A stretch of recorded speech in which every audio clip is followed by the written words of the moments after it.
Hi, I am Paul Peterson. I'm Chris Sun Liu.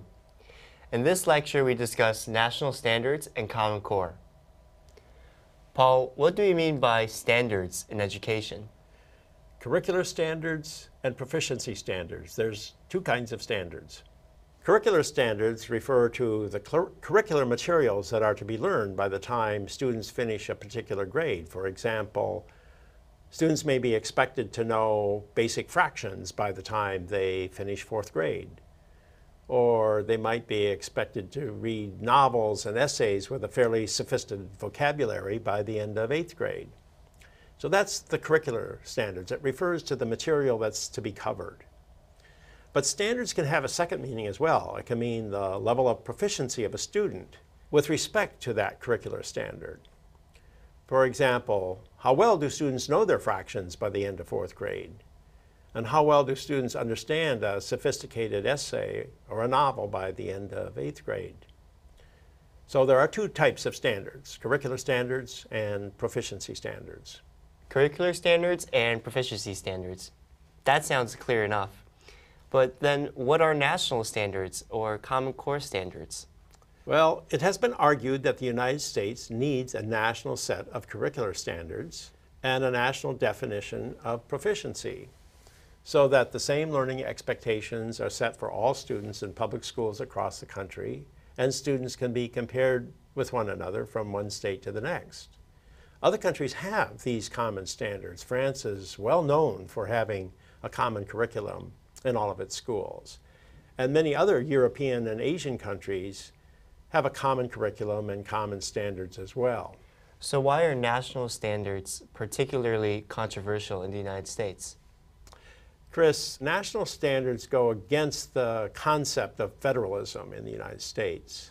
Historically, education has been something to be decided by local school districts, headed by local school boards. The people are in charge of their schools.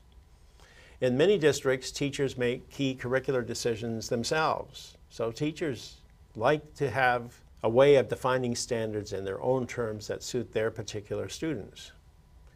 Now, states do establish guidelines as to what textbooks should be used, and there are other state laws that affect the curriculum within a school. But by and large, the federal government has had little to say about educational content, even when it provided money for the compensatory education program. So when national standards are proposed, they are seen as a step toward federal control of education, something that many Americans regard with suspicion. Can you give me an example of conflict over national standards? A good example, Chris, is what happened back in 1989 when George H.W. Bush, together with the 50 governors, pledged to bring U.S. students up to international standards by the year 2000. It sounded great, but it raised the question as to just what international standards really mean. Secretary of Education Bennett, under Reagan, did not think that this was a particularly difficult question. He said, the American people are emphatic and consistent about what it is that our children should be taught in math, what they should be taught in science, and what they should be taught in history. We pretty much agree on that. We should be able to settle it. And that does seem to make sense, especially when you think about the early years of schooling, and especially if you think about math.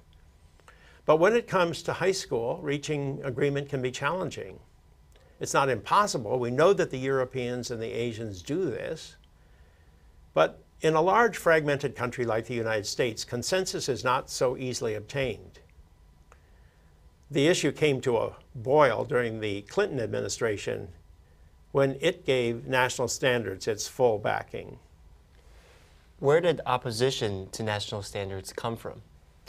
Interestingly enough, it came from both the left and the right.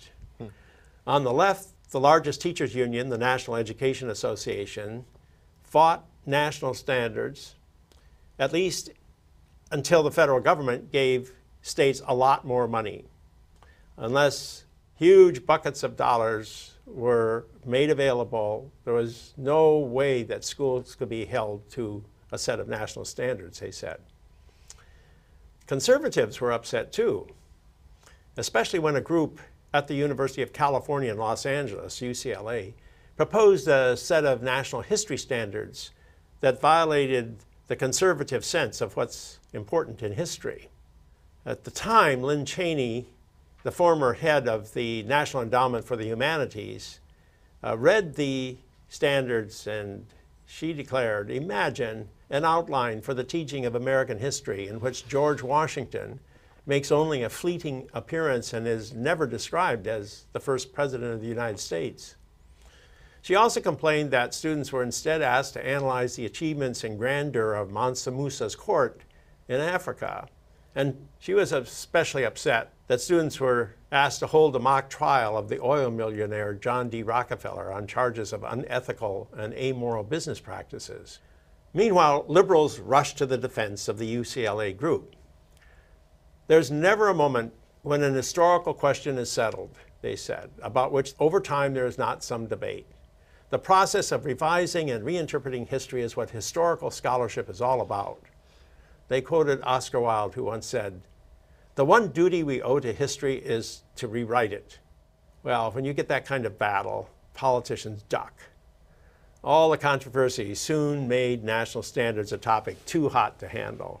The U.S. Senate condemned the standards by a vote of 99-1. If there is all this uproar over national standards, how was it later resolved with the passage of No Child Left Behind?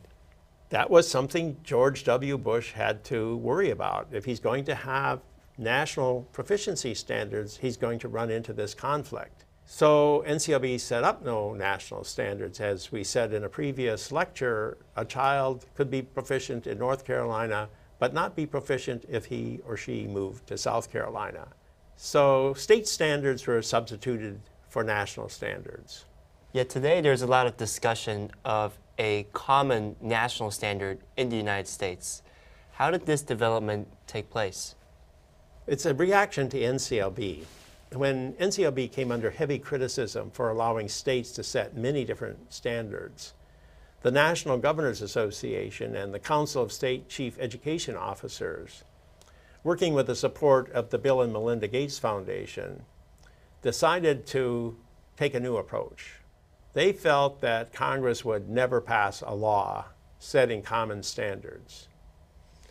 So they launched a Common Core State Standards Initiative in 2009, which asked all states to adopt their set of standards that they developed. The team that worked on the initiative consulted widely with states and teacher unions and other influential groups in order to secure as broad a set of agreement for these Common Core curricular standards as possible. They encouraged the states to work together to create a common set of tests that would evaluate students according to these standards. So they tried to avoid the political process, or at least the political process in Washington, D.C. Paul, what role did the federal government play in all of this? Well, the U.S. Department of Education says that it plays no direct role in the creation of the Common Core Standards Initiative. But, in fact, it helped it along. It gave the initiative a boost when it told states that if they promised to adopt these common standards, they would have a better chance of winning a 2009 competition that was known as Race to the Top, or RTTT. How did RTTT, Race to the Top, how is it designed? Well, Chris, it was designed as a competition. Instead of imposing penalties on local school districts for failing to meet adequate yearly progress, as NCLB had been designed, RTTT was designed to create financial incentives that would encourage states and districts to adopt innovations that were expected to lead to better schools. The incentives were organized in such a way that some states could win the prize, but not all the states could. What would these states win if they emerged victorious from the competition? Well, the money in the pot was only $4 to $5 billion. Now, that sounds like a lot, and the media said it was a lot, but it's really only a tiny part of the total rescue package that it was part of, the stimulus package that was put together in the first year of the Obama administration as a way of resolving the financial crisis that had occurred in 2008. And it's only 1/2 of 1%. It's just 1/2 of 1% of the total cost of education in the United States. So organizing a competition around $5 billion isn't very much when you think about the total cost of education. But the media just loves the idea of a race or a competition. And so Race to the Top got a lot of coverage in the news media, and most states came up with proposals to try to get the money, and most of the states promised to adopt Common Core state standards as part of their effort to capture the Race to the Top dollars. What other help did the federal government give to the Common Core State Standard Initiative? The other development was even more important, Chris. Once the RTTT, or Race to the Top initiative, had proven so popular, the U.S. Department of Education developed a second idea. It promised that states could waive compliance with many NCLB regulations, or to put it another way, the department would waive requirement that they must comply with NCLB if they would promise to reform their schools along the lines similar to those that were set forth in RTTT. Did many states seek a waiver?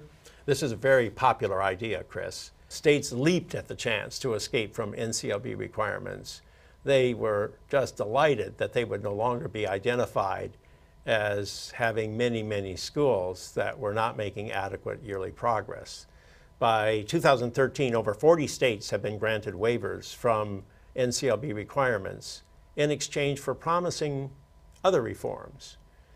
Among the most popular other reforms was the promise to adopt Common Core state standards. If over 40 states do not need to comply with some of the NCLB requirements, then to what extent is the law still valid? You're asking, do we still have NCLB? Yes, it's still on the books, but nobody's paying much attention to it, is the truth of the matter. It's true that states are still expected to test students annually in grades 3 through 8 and again in high school, but schools are no longer penalized for failing to make adequate yearly progress. And actually, the state of California announced in 2013 that the next year they weren't going to test students. So the provisions of the law really don't have the same teeth that they originally had. Has Common Core replaced NCLB as the system of accountability in the United States? Many people hope it will, but it's not happened by the year 2014. For Common Core state standards to take effect, states will have to agree to these new standards. They'll have to adopt a curriculum to meet those standards. They will have to prepare teachers so that they can teach to these standards. They have to devise tests that are appropriate measures of student performance according to these standards. And they have to decide the level of proficiency that students are expected to meet. Some of these steps are being taken in a number of states, but the full implementation of Common Core state standards remains very much an ongoing project. How many of the states have agreed to take on Common Core standards? Over 40 states, I think it's 44 now, have agreed to join the Common Core initiative. So that's really an important step forward just to get that initial agreement. That's a pretty remarkable accomplishment for a private initiative in an area that's so controversial in the United States. Are national standards finally going to be adopted in a widespread way in the U.S.? Well, it will be a major change in the United States if we do have Common Core state standards. But the closer the Common Core comes to being implemented in the classroom, and the closer we come to actually preparing tests that students will be asked to take, the more controversial this initiative has become. In some parts of the country, teacher unions have become critical of the expectations the standards have set. And in other parts of the country, conservatives are objecting to what they see as the imposition of progressive ideas on conservative communities. So that old issue that developed back in the Clinton administration has reemerged around the Common Core state standards. To give you a sense of the current controversy, we shall share with you in the next part of our lecture the conversations I've had with those who have been following this issue closely.